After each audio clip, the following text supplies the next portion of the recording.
Hello student, welcome back to my YouTube channel Parul kids Pathshala. आज हम करने जा रहे हैं हिंदी ग्रामर का टॉपिक सर्वनाम।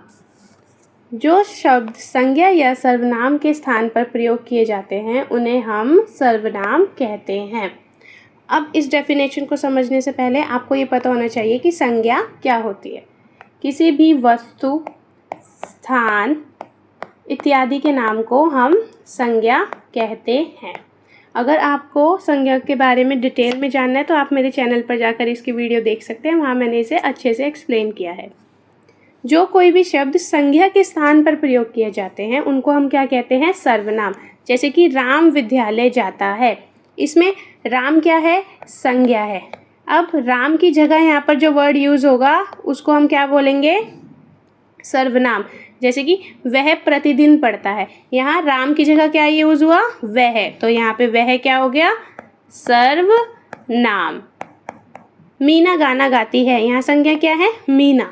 वह बहुत अच्छा गाती है, यहाँ पे मीना की जगह क्या यूज़ हुआ? वह, तो वह क्या हो गया? सर्वनाम। सर्वनाम के मुख्यतः 6 भेद हैं। पहला क्या है? पुरुषवाचक सर्वनाम। जो सर्वनाम किसी व्यक्ति, वस्तु, स्थान का बोध कराते हैं उसको हम क्या कहते हैं? पुरुषवाचक सर्वनाम। इसके 3 प्रकार है: उत्तम पुरुष, मध्यम पुरुष और अन्य पुरुष। जैसे हमने इंग्लिश में किया था, पर्सनल प्रोनाउन के कितने टाइप्स थे? 3 टाइप्स थे, first person, second person and third person. वैसे ही हिंदी में क्या है? उत्तम पुरुष, मध्यम पुरुष और अन्य पुरुष। पुरुषवाचक सर्वनाम होते क्या है? जिस भी सर्वनाम से हमें किसी व्यक्ति, वस्तु, स्थान के बारे में पता चले उसे हम पुरुषवाचक सर्वनाम कहते हैं। इसके 3 प्रकार होते हैं: उत्तम पुरुष, मध्यम पुरुष, अन्य पुरुष। जैसे हमने इंग्लिश में पढ़ा था first person, second person, third person, वही इसको हम हिंदी में क्या बोलते हैं? उत्तम पुरुष, मध्यम पुरुष और अन्य पुरुष। उत्तम पुरुष कौन होता है? अगर हम सिंपल लैंग्वेज में बोले तो जो स्पीकर है, जो बात करता है, उसको हम क्या बोलते हैं? उत्तम पुरुष। मध्यम पुरुष यानी कि लिसनर, और अन्य पुरुष जिसकी हम बात कर रहे हैं। उत्तम पुरुष स्पीकर, मध्यम पुरुष लिसनर और अन्य पुरुष जिसकी हम बात कर रहे हैं। जैसे कि मैं विद्यालय जाता हूँ, इसमें मैं क्या हो गया? उत्तम पुरुष। क्यों? क्योंकि वो यहाँ पर क्या है? स्पीकर है, ठीक है, तो इसलिए वो क्या हो गया? उत्तम पुरुष। मध्यम पुरुष, तुम कहाँ जा रहे हो? अब जो मेरी बात सुन रहा है, जो लिसनर है, उसके लिए मैंने क्या यूज़ किया? तुम, तो यहाँ तुम क्या हो गया? मध्यम पुरुष। अन्य पुरुष क्या होगा? जिसके बारे में हम बात कर रहे हैं। जैसे वह पढ़ रहा है, अब यहाँ पर ना तो हमारी बात सुन रहा है ना वो कोई बात बोल रहा है, लेकिन हम उसकी बात कर रहे हैं, तो ये अन्य पुरुष क्या हो गया?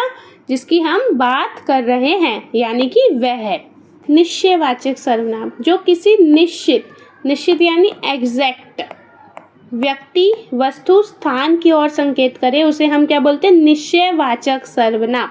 यह मेरी पुस्तक है, यहाँ पर हम एक पुस्तक या 2 पुस्तक के ऊपर इशारा कर रहे हैं ना, तो ये एक एग्जैक्ट वैल्यू है, तो इसके लिए हमने यहाँ पे क्या यूज़ किया? यह है, तो यह क्या हो गया? निश्चयवाचक सर्वनाम। यानी कि जो एग्जैक्ट नंबर बताए या एग्जैक्ट किसी व्यक्ति पर यानी कि पर्सन, थिंग के बारे में बताए ना, उसको हम क्या बोलेंगे? निश्चयवाचक सर्वनाम। और इसी का उल्टा क्या होगा? अनिश्चयवाचक सर्वनाम, जिससे किसी निश्चित व्यक्ति या वस्तु का बोध ना हो। जैसे कोई दरवाजे पर खड़ा है, क्या आपको पता चल रहा है कि कौन दरवाजे पर खड़ा है? नहीं, सिर्फ आपको पता चल रहा है कि कोई तो खड़ा है, तो यहाँ पे कोई क्या हो गया? अनिश्चयवाचक सर्वनाम। कुछ लोग बाहर गए हैं, अब कितने लोग बाहर गए हैं? ठीक है, ये आपको इससे नहीं पता चल रहा, इससे आपको कोई एग्जैक्ट वैल्यू नहीं पता चल रही है, एग्जैक्ट पर्सन नहीं पता चल रहे, ठीक है, तो आप इसमें कुछ को क्या बोलोगे? अनिश्चयवाचक सर्वनाम।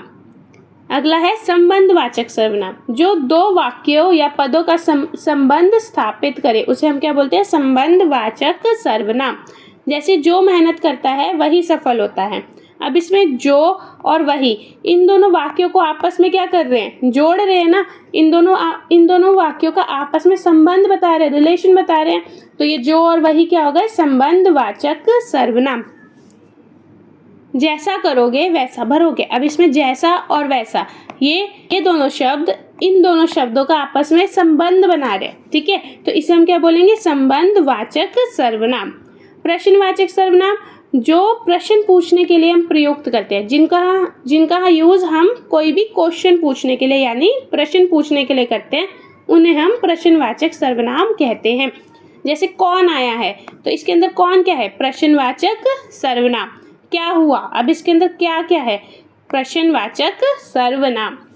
नेक्स्ट इज निजवाचक सर्वनाम, जो कर्ता का बोध कराए, जो स्वयं के लिए प्रयोग किए जाए, उनको हम क्या बोलेंगे, निजवाचक सर्वनाम। जैसे मैं स्वयं ये कार्य करूँगा, मतलब यहाँ पे आपका मैं क्या हो गया, उत्तम पुरुष।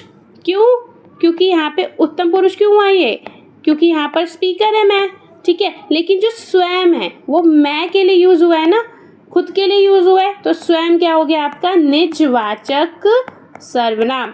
यानी कि ऐसे सर्वनाम जो खुद के लिए ही उपयोग करे जाए उसको हम क्या बोलते हैं, निजवाचक सर्वनाम। निज मतलब खुद, मैं, स्वयं, ठीक है। तो ये क्या हो गए, निजवाचक सर्वनाम।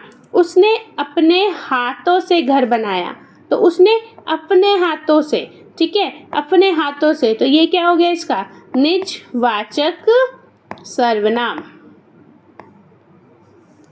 स्टूडेंट्स, आज की वीडियो हम यहीं तक रखते हैं। आई होप आप सबको मेरी क्लास अच्छी लगी होगी। अब मिलते हैं एक न्यू वीडियो में। Till then please like, subscribe my YouTube channel and press the bell icon for more new updates. Thank you.